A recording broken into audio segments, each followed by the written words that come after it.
she didn't flinch when he said it. That was the part no one understood afterward, that she simply set down her spoon, folded her hands in her lap, and looked at him the way you look at a stranger who has just mispronounced your name for the third time. Politely, without surprise, the word he used was plain. He said it at the supper table, on a Tuesday in November, with the candles still lit and the soup still warm, and his sister sitting across from her like she'd been waiting her whole life to see it happen. Cecilia Holt had been Mrs. Fenwick for 14 months. She had arrived at the Fenwick house in early September of the previous year, with 2 trunks, a small leather case of books, and the understanding, made clear by both families before the ink was dry, that this was an arrangement of mutual benefit. Her father's sawmill operation was struggling. The Fenwicks had capital and connections, and a son who was 31 and still unmarried. It was not romantic, it was not meant to be. What she had not expected in that first week was that the house itself would feel unkind, not the building. The building was handsome enough. A tall federal-style house on the edge of Harwich, Massachusetts, with white shutters and a garden that had once been tended with some care. It was the atmosphere inside. The way sounds traveled. The way doors were left slightly open so that conversations in the parlor carried all the way to the kitchen stairs.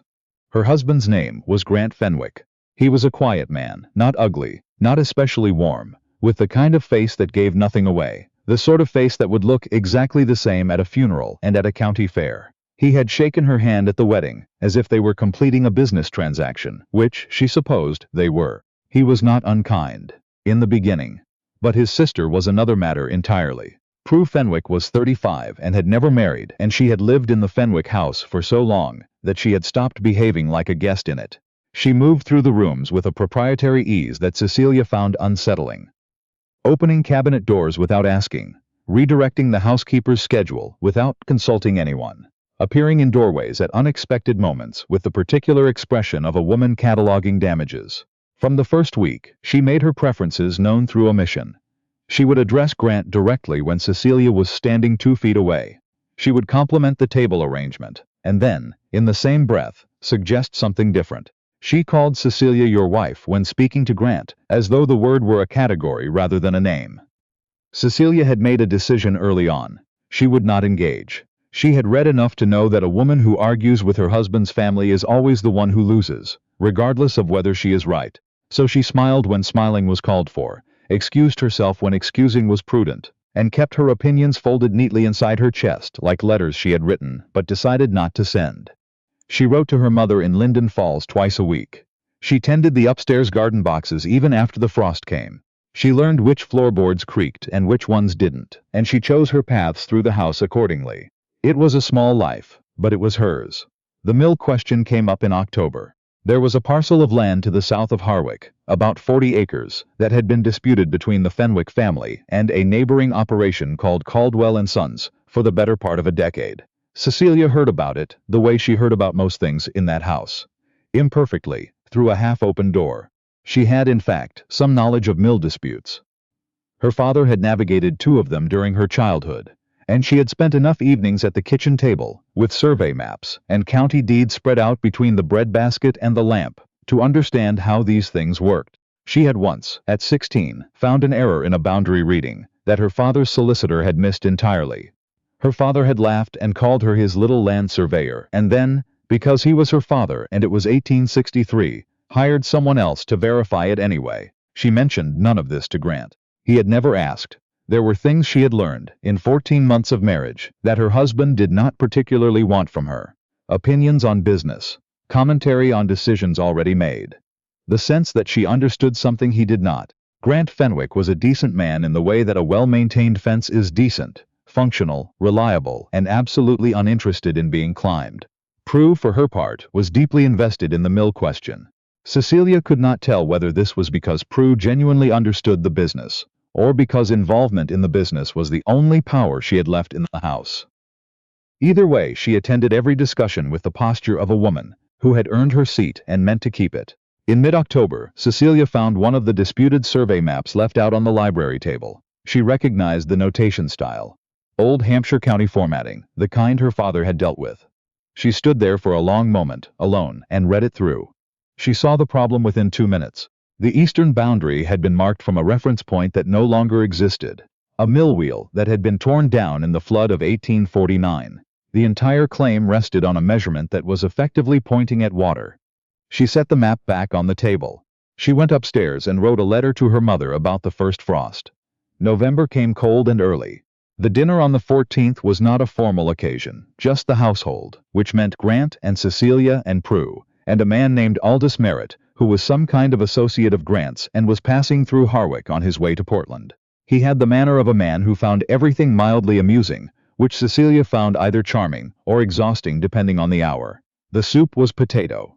The bread had come out well. Cecilia had spoken perhaps a dozen words in the first 20 minutes of the meal, which was not unusual.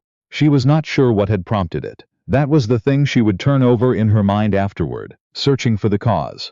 Had she said something? Had she looked a particular way? Had Prue said something first? Something she had missed? But Grant simply looked at her the way you look at an object you've owned for long enough to stop seeing it, and said, with no particular cruelty, the way you might comment on the weather. She isn't much to look at, is she? Plain as a board fence. He said it to Aldous Merritt, as if she were not there. Prue did not react. That was almost worse. The way she did not react. The way she reached for her water glass with the particular smoothness of a woman who had been expecting exactly this. Cecilia looked at her husband. She looked at him for a long moment, and something happened in her chest that she could not have named. Not anger, not grief, not shame. Something quieter than all of those. Something that felt, more than anything else, like a decision being made. She set her spoon down without a sound. She folded her napkin. She stood. She curtsied, a small, precise curtsy, the kind her mother had taught her at 12, and that she had almost never had occasion to use. And she said, "Excuse me," and she walked out of the dining room without looking back.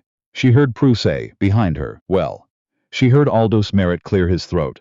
She heard Grant say nothing. She did not go to their bedroom. She went to the small room at the back of the house that had been described to her, when she arrived, as a sitting room but which she had quietly converted into a workroom. Her books were there, her writing box, the sampler she had been stitching without much conviction since March. She sat down at the writing table and she was very still for a long time. Then she began to think. She was not by nature an impulsive woman. That had always been her reputation. The steady Holt girl, the practical one. The one who did not cry at that count social when the boy she had liked danced 3 times with someone else. Practicality had kept her in this house. It had kept her pleasant and quiet and useful. It had kept her from saying, in 14 months of accumulated small humiliations, a single word that could not be taken back. The question she was asking herself now, sitting in the cold room with the candle she had lit against the dark, was not should I leave. It was what happens if I do. She had no money of her own. That was the plain arithmetic. Her allowance came through the household account, which was Grant's. Her father's situation had not improved. He had written in September that the mill was still behind. Going home meant returning to a house that could not comfortably hold her, that would have to find the extra room and the extra plate. And that would understand, the moment she walked through the door, that the arrangement had failed. But there was another possibility. There was a woman named Mrs. Harland in Whitmore, about 40 miles south, who ran a small school for girls, and who had written to Cecilia's mother 2 years ago, looking for an educated woman who could teach correspondence and mathematics to the older students. The letter had come before the Fenwick arrangement was made. Cecilia had never answered it. She did not know if the position still existed. She did not know if she would be received. She did not know a great many things. She opened her writing box. She took out a sheet of paper. She wrote a letter to Mrs. Harland. Then she began methodically to think about what she owned. She did not pack everything. That was important to her. Not to take more than was hers. She took her books. She took the 2 dresses that had been hers before the marriage, the ones her mother had made. She took her writing box, her correspondence, her mother's cameo, the small sum she had saved over 14 months by consistently underspending her household allowance, $17 and some cents, which was not nothing. She left the linens. She left the silver-backed brush set that had been a wedding gift from the Fenwicks. She left the green shawl she had bought with household money in October, because it was household money and the shawl belonged to the house. She worked quietly, by lamplight, after Grant had retired. She did not know whether he had said anything to Prue after dinner, or whether Prue had said anything to him, or whether either of them had noted her absence from the evening with any particular feeling. She found she did not especially care.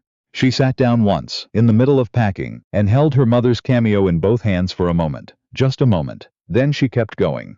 She finished before 2 in the morning. She set her smaller trunk by the door and her traveling bag beside it, and she lay down on top of the counterpane, still dressed, and slept for 3 hours with the particular efficiency of a person who knows they have a great deal to do and cannot afford to be tired. She rose before the household. The kitchen fire was not yet lit. The sky outside the window was the color of iron. She left a note on the writing table in the sitting room. It was brief, 3 sentences. She told Grant where she had gone and why, and she told him that she wished him well, and she asked him to inform her father that she was safe. She did not apologize. She had thought about it, and decided that she had nothing to apologize for. She carried her own trunk to the front step. She walked to the corner of Pratt Street in the cold and waited for the early stage to Whitmore. It came at 5:30. She got on it. Mrs. Harlan's school was called Whitmore House, and it occupied a converted merchant's residence on the edge of a small town that smelled pleasantly of sawdust and river water. Mrs. Harlan herself was a compact, brisk woman of about 50, with reading glasses she kept forgetting on her forehead, and the particular air of someone who had long ago stopped waiting for other people to solve her problems. She opened Cecilia's letter on a Wednesday morning and appeared at the door of her own school at 11 o'clock to find a young woman sitting in the front hall with 2 pieces of luggage and an expression that was either calm or exhausted. Mrs. Harlan could not immediately tell which. "Mrs. Fenwick," she said. "Yes," said Cecilia. Mrs. Harlan looked at her for a long moment. Then she said, "Can you teach long division to a girl who believes she cannot do it?" "Yes," Cecilia said again. "I've been told I'm patient." "You'll need to be," said Mrs. Harlan, and showed her to a room on the second floor with a window that looked over the river. It was the smallest room Cecilia had slept in since childhood. It had a narrow bed, a washstand, a hook on the door, and a shelf. She set her books on the shelf and her traveling bag on the floor, and she stood at the window for a long time, watching the river. She did not feel triumphant. She had not expected to. She felt something more like the particular stillness that comes after a decision. The silence after the door closes. The sense that the thing is done and cannot be undone, and that this is, for better or worse, exactly what you chose. She pressed her hand against the cold glass of the window. Then she went downstairs to meet the students. She had been at Whitmore House for 11 days when the letter came. It arrived on a Thursday with a Harwick postmark, and her name was written on the outside in handwriting she recognized. Not Grant's, which she'd expected, but a hand she couldn't immediately place. She opened it in the hall, standing, with her coat still on from the afternoon walk she took with the older students. It was from Grant's solicitor, a Mr. Portis of Harwick. The letter was formal and precise and entirely unexpected. It informed her that the boundary dispute regarding the south parcel, the one she had read about, the one she had quietly understood, the one she had said nothing about, had reached an impasse. The Fenwick claim was deteriorating. Mr. Portis had been informed, through a circuitous chain, that she could not quite reconstruct from the letter alone, that she might have relevant knowledge of the survey notation in question. Would Mrs. Fenwick be willing to share her assessment? She stood in the hallway for a long time. Then she went to her room and read it again. Grant arrived on a Saturday. She had not been told he was coming, only that a Mr. Fenwick had left a card at the front door, and that he was waiting in the small parlor that Mrs. Harlan reserved for visitors. She stood in the hallway outside the parlor door for a moment before she opened it. He was standing by the window, which surprised her. She had expected him to be seated, to be performing ease, but he was standing with his hat in his hands and his back to the door, and when she came in he turned around and something in his face was different. Not changed exactly, but rearranged. Like furniture moved a few inches in a room you thought you knew. "Cecilia," he said. "Grant," she said. "The solicitor? I know. I received his letter." He nodded. He looked at his hat. He was not a man accustomed to being on uncertain ground, and the uncertainty showed in the particular stillness of someone trying not to show it. "I should not have said what I said," he told her. "At dinner." She waited.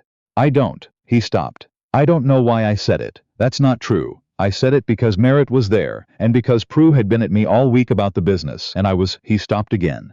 "None of that explains it." "No," she agreed. "It doesn't. I'd like you to come home." She looked at him. She thought about the survey map on the library table. She thought about the note she had left in 3 sentences. She thought about the small room with the shelf and the window over the river, and the girl who was beginning, haltingly, to understand long division. "I'm aware," she said carefully, "that the South Parcel question is not unrelated to this conversation." He met her eyes for the first time since she'd come in. "It's not," he said. I won't pretend otherwise. But it's not the only reason. What is the other reason? He was quiet for a moment. Then he said, the house is quieter than I expected. She thought about that. Grant, she said, if I come back, things would need to be different. Yes, Prue cannot. I know. And the way he said it, flat and final, told her that something between him and Prue had already shifted, or was in the process of shifting, and that he was not going to elaborate on it just now. I'm useful here, she said. I want you to understand that I'm not unhappy here. I didn't come here to wait. I know, he said again. And this time, something in his voice was different. Not softer, exactly, but less defended. She looked at him for a long, measuring moment. I'll write to you, she said. After I've thought. He nodded. He put his hat back on. He looked for a moment as if he wanted to say something else, and then he seemed to decide against it. He walked to the door. He paused with his hand on the frame. The survey notation, he said. The reference point. Was it the old wheel? Yes, she said. He was quiet for a moment. Then he said, I should have asked you sooner. He left. She stood in the parlor for a while after he was gone, listening to the sound of the school around her. Footsteps on the upper floor. A voice reciting something in one of the classrooms. The particular rhythm of a place that ran on purpose. She wrote to him 8 days later. The letter was not long. She told him what she had told him in the parlor, that things would need to be different, and she told him specifically what she meant by that. She would retain her workroom. She would have a say in household decisions. She would not be addressed, or omitted, as though she were furniture. And Prue, whatever arrangement they came to about the house, was to understand clearly that Cecilia was not a tenant in it. She also included, in a separate enclosure, her analysis of the survey notation. 3 pages, clean, legible, with the reference points annotated and the error explained in plain language. She had written it over the course of 2 evenings, at the small desk in her room at Whitmore House, with the river going dark outside the window and the sounds of the school settling around her. She had written it because it was true and because it was useful and she knew this about herself, had always known it. She could not hold a piece of knowledge that someone needed and simply keep it out of spite. But she sent it separately, and she signed it C. Fenwick, and she made it quite clear in her covering letter that the one had nothing to do with the other. Grant's response came in 4 days, which was faster than she'd expected. He agreed to everything she had listed. Not with elaboration. He was not a man who elaborated, but with a plainness she had come to understand was, for him, its own kind of sincerity. 1 sentence per item. Yes. Agreed? That is fair. Yes, the last line of his letter said, Prue has moved to her cousin's house in Gloucester. She left on Monday. The garden boxes are still on the windowsills. She read that twice. Then she sat with it for a while. She returned to Harwick on a Thursday, 3 weeks after she had left it. Mrs. Harland walked her to the stage herself, which was not something Cecilia had expected. They stood on the step in the morning cold while the driver loaded her trunk, and Mrs. Harland said, If it doesn't suit, you know where we are. I know, Cecilia said. Thank you for everything. You're a good teacher, Mrs. Harland told her. Better than you think you are. Cecilia looked at her. Is that something you say to everyone? No, said Mrs. Harland simply. It isn't. The stage came. She got on it. Grant was waiting at the house when she arrived. Not on the front step. That would have been theatrical, and he was not a theatrical man. But in the hall, as though he had happened to be near the door when she came in, which she was fairly sure was not entirely accidental. He took her traveling bag without being asked. That was new. The housekeeper, a woman named Mrs. Croft, appeared from the kitchen, said, Welcome back, Mrs. Fenwick, with the quiet warmth of someone who had watched the whole situation from a careful distance and had their own opinions about it, and disappeared again. The house was quieter than it had been, not empty, quiet, the particular quiet of a space that has had something removed from it, and has not yet decided what to do with the vacancy. Cecilia set her coat on the chair by the door and looked around the hall. The door to the sitting room, her sitting room, was open. She could see her books on the shelf where she had left them, untouched. She was not sure whether to be glad of that or something more complicated, and she decided to be glad. The South Parcel question, she said. Did Portis find the original survey records? He's looking, Grant said. He thinks you're right about the wheel. He says if we can pull the county records from 47 it would settle the whole thing. The county seat has them, she said. They're in the archive. My father used the same office, I'll tell him. He paused. Do you want to come with me? To Portis. When I go, she looked at him. Yes, she said. I would. He nodded. He picked up her other bag and started toward the stairs. He paused at the bottom step. The soup, he said, is potato again. Mrs. Croft made it this afternoon. It was such an ordinary thing to say, such a completely ordinary thing. And she could not have explained afterward why it landed on her the way it did. Not like an apology exactly, but like the particular gesture of a man who does not know how to say the thing he means and so has brought you soup instead. "That's fine," she said. "That's good." She followed him up the stairs. The house, around her, was quiet. But it was a different kind of quiet now. Not the silence of things held back, but the silence of things waiting to be said, which is a different thing entirely, and considerably more hopeful. Outside, in the window boxes, the dried stalks of the summer herbs were still there, thin and frost-stiffened, waiting for spring.